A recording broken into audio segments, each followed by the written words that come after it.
Bismillahirrahmanirrahim. Assalamualaikum warahmatullahi wabarakatuh. Halo semuanya. Perkenalkan, nama saya Rizal Akbar Darmawan dengan NIM 1904302. Nah, di sini saya akan menjelaskan tentang apa yang dinamai dengan keterampilan. Lalu keterampilan apa yang saya miliki. Oke, tanpa berlama-lama lagi, kita langsung saja bahas sekarang.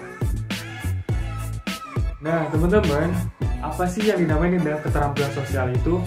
Nah, keterampilan sosial adalah kemampuan individu untuk berkomunikasi efektif dengan orang lain, baik secara verbal maupun nonverbal, sesuai dengan situasi dan juga kondisi pada saat itu, di mana keterampilan ini merupakan perilaku yang dipelajari oleh seseorang.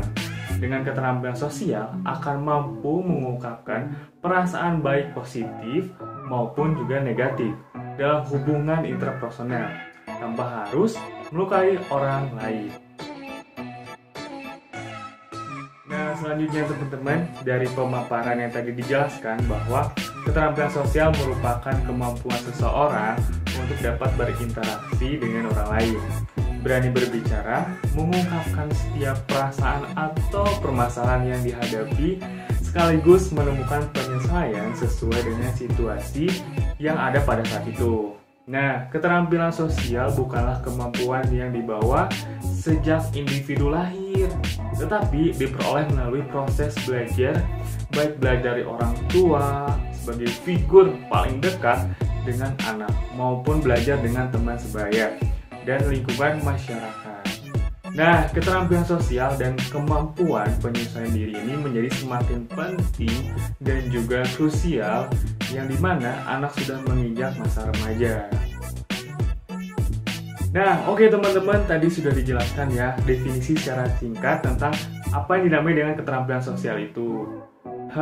Lalu aspek apa atau faktor apa yang dapat mempengaruhi keterampilan sosial itu? Kita bahas sekarang. Nah, teman-teman, di sini saya akan menjelaskan faktor apa atau hal apa yang dapat mempengaruhi keterampilan sosial itu. Nah, di sini saya ada dua bentuk. Nah, yang pertama adalah lingkungan. Lingkungan dalam batasan ini meliputi lingkungan fisik, yaitu rumah atau pekarangan, dan lingkungan sosial, yaitu tetangga.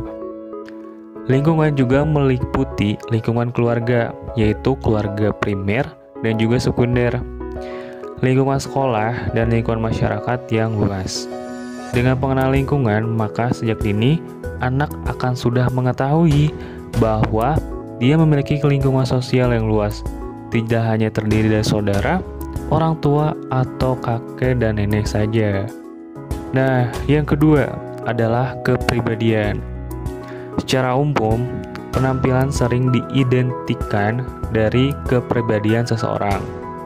Namun, sebenarnya tidak, karena apa yang tampil tidak selalu menggambarkan kepribadian yang sebenarnya.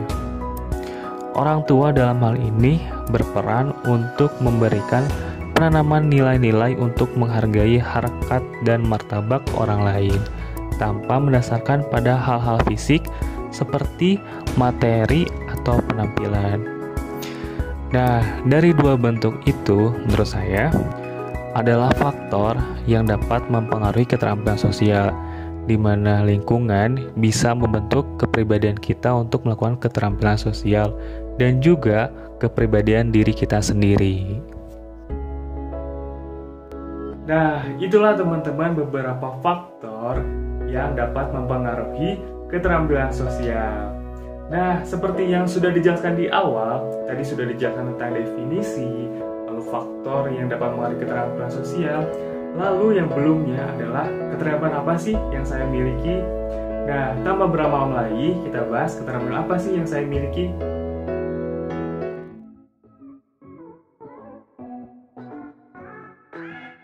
Nah, oke teman-teman, keterampilan yang saya miliki yang pertama adalah public speaking.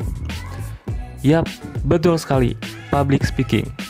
Public speaking merupakan keterampilan atau soft skill yang saya miliki. Nah, bentuk tersebut saya realisasikan di kuliah dengan mengikuti organisasi-organisasi Lalu di dalam organisasi tersebut pasti ada event atau acara. Dan ketika event tersebut saya mengikuti atau menjadi Master of Ceremony atau MC dan juga menjadi moderator. Yap, sebagai contoh saya pernah menjadi moderator dan juga MC di kegiatan kaderisasi atau kegiatan program kerja bidang yang termasuk di dalam organisasi di kuliah tersebut atau yang kita ketahui dengan Badan Eksekutif Muda. Lalu yang terakhir, saya pernah menjadi Master of Ceremony di bentuk kegiatan acara webinar guru senasional. Dan bentuk tersebut merupakan kehormatan bagi saya karena dapat memandu kegiatan tersebut yang begitu besar acaranya. Lalu apa aja perhatikan ketika menjadi MC atau moderator? Nah, menurut saya ada beberapa hal atau faktor ketika kita akan menjadi MC atau moderator. Yang pertama adalah confidence. Kepercayaan diri mutlak harus dibutuhkan oleh seorang MC karena harus berhadapan dengan publik baik secara besar maupun kecil, resmi atau tidak resmi, off air maupun on air. Hal ini akan membantu kita menguasai panggung dan juga audiens serta memudahkan Anda untuk berinteraksi dan juga mengatur jalannya acara. Lalu yang kedua adalah manajemen skill. Nah, seorang MC yang baik memiliki kemampuan untuk memandu atau membawakan suatu acara dan tidak hanya sekedar terima tawaran, datang dan bereaksi. Kita harus juga mengetahui dengan detail apa acaranya, lokasinya seperti apa, siapa yang diundang, dan siapa tokoh atau pejabat yang akan hadir, setiap audiensnya, dan setiap apa rundown acara panitia atau penyelenggara acara. Nah, di atas panggung, MC harus mengatur jalannya acara dari mulai pembukaan sampai juga penutupan acara dengan berpatokan pada rundown acara dari panitia. Nah, MC harus mampu mengatur tertibnya acara dan mengantarkan acara dengan baik kepada audiens. Nah, oke teman-teman, yang keterampilan yang saya miliki adalah editing. Nah, selain saya suka public speaking dan juga teknologi, saya juga suka melakukan editing dan shoot foto atau video yang sinematik yang berpatokan pada filmmaker. Karena editing merupakan soft skill yang dibutuhkan di zaman sekarang, karena dilihat jika dalam survei menyatakan bahwa banyak sekali jasa yang berkaitan dengan editing. Dan ketika saya melakukan editing, hal tersebut sangat saya sukai, dan ketika editing juga saya bisa tahu karakter apa yang ada di dalam diri saya sehingga bisa mengeksplor diri. Nah, oke, bagaimana cara memperhatikan editing yang baik menurut versi saya? Oke, kita tuntas sekarang. Nah, oke teman-teman, yang pertama adalah pilih software yang sesuai. Tips pertama sebelum mengedit video adalah untuk mempertimbangkan software yang terbaik. Sebenarnya, semua perangkat lunak yang kamu butuhkan untuk melakukan pengeditan video telah tersedia secara online. Kendati demikian, kamu harus memilih salah satu di antara yang lain. Kamu bisa mempertimbangkan dengan melihat kegunaan, user interface, hingga fitur-fitur pendukung. Kuncinya adalah untuk melihat software yang cocok untuk gaya pengeditan kamu, dan bukan hanya karena program pengeditan video yang terpilih melakukan perangkat yang paling canggih. Nah, di sini menurut saya software video editing terbaik adalah After Effects, VN, dan juga Filmora. Karena menurut bagi pemula itu sangat mudah sekali untuk digunakan. Nah, selanjutnya yang kedua adalah memperhatikan bahasa tubuh subjek. Selanjutnya adalah untuk memperhatikan gerak tubuh subjek di kamera. Mengapa demikian? Karena selama tersorot kamera, subjek dapat mengungkapkan banyak hal yang melalui bahasa tubuh mereka. Selain itu, setiap orang akan memiliki intonasi dan irama yang unik dalam bahasa tubuh mereka. Maka dari itu, jika kamu menyorot gerak tubuh subjek dan menangkap detail kecil seperti cara subjek berbicara atau gestur mereka saat bergerak, hindari editing yang berlebihan pada segmen tersebut. Selain itu, bahasa tubuh juga memberikan durasi pada hasil rekaman yang terkadang sulit untuk dihapus selama pengeditan video.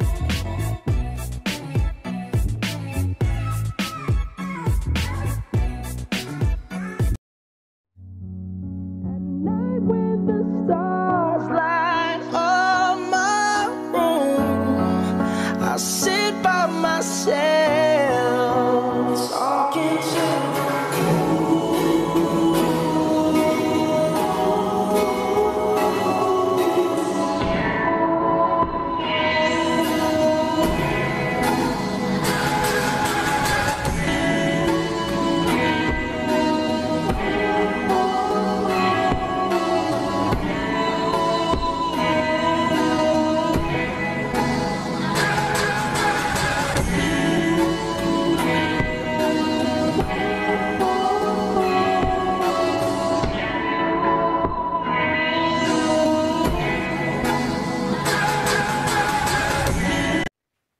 Nah, teman-teman, itulah beberapa keterampilan yang saya miliki. Nah, mungkin sekian dari saya tentang pemaparan definisi, faktor, dan keterampilan apa yang saya miliki. Saya pamit undur diri, dan teman-teman yang telah menonton video ini, jangan lupa untuk mengasah keterampilan teman-teman untuk lebih mengeksplor diri dan tetap semangat. Karena dengan keterampilan itu merupakan soft skill yang teman-teman miliki, itu merupakan hal yang penting. Mungkin sekian dari saya, terima kasih dan mohon maaf bila ada tutur kata yang kurang berkenan. Wassalamualaikum warahmatullahi wabarakatuh.